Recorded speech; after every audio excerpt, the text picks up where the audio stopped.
हाल के दिनों में कई चाइनीज मोबाइल ऐप भारत में बड़े पैमाने पर ऑनलाइन लोन बांट रही हैं। लेकिन लोन लेने वाले व्यक्ति को ये जानकारी नहीं होती है कि उनका डेटा भी उनके पास स्टोर हो रहा है। ऐसे में ये कितना खतरनाक हो सकता है, सामने लोन लेने वाले जो व्यक्ति है उन्हें अंदाजा भी नहीं।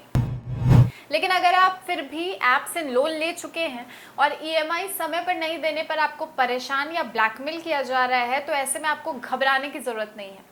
इस खबर में आपको बताएंगे कि आखिर कैसे, अगर आप इसका शिकार हो गए हैं तो आपको इससे बचना है। सबसे पहले, आप लोन लेते समय किसी भी अनजान मोबाइल ऐप को डाउनलोड ना करें। पहले उसकी जांच करें कि वो कहाँ की कंपनी है और उसका बैकग्राउंड क्या है। अगर आप सब जांच कर चुके और इसके बाद भी मोबाइल में गैलरी या अन्य सेटिंग को अलाउ करने की मांग की जाती है तो इसे तुरंत हटा दें।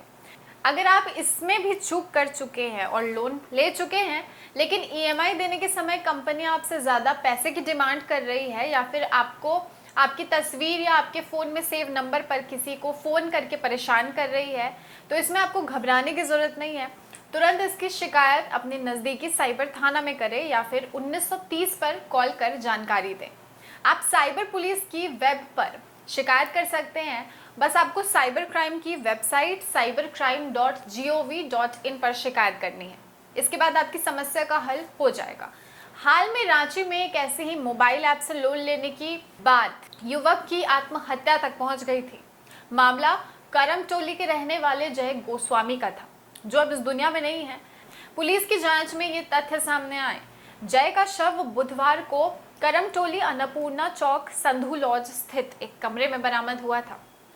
मूल रूप से रामगढ़ के रहने वाले जय गोस्वामी एक लगेज कंपनी में काम करते थे और संधू लॉज में कमरा भाड़ा पर लेकर रह रहे थे। पुलिस टीम को घटनास्थल से 3 पन्ने का एक सुसाइड नोट भी मिला था, जिसमें यही लिखा हुआ था कि उन्होंने मोबाइल ऐप के माध्यम से कर्ज लिया था, लेकिन कर्ज अदा करने के बाद भी उन्हें व्हाट्सएप कॉल पर एक व्यक्ति लगातार परेशान कर रहा था, पैसे की डिमांड कर रहा था, जिसकी वजह से वो मानसिक रूप से बहुत ज़्यादा परेशान हो गए थे। उनकी मेंटल हेल्थ जो है वो बिगड़ रही थी।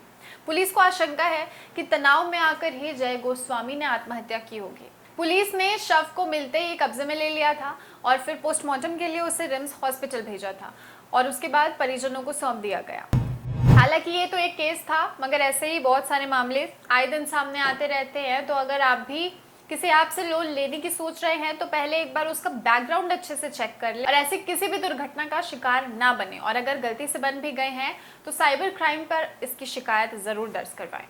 फिलहाल इस अपडेट में इतना ही। हम मिलेंगे आपसे अगले अपडेट के साथ। देखते रहिए द न्यूज़ पोस्ट।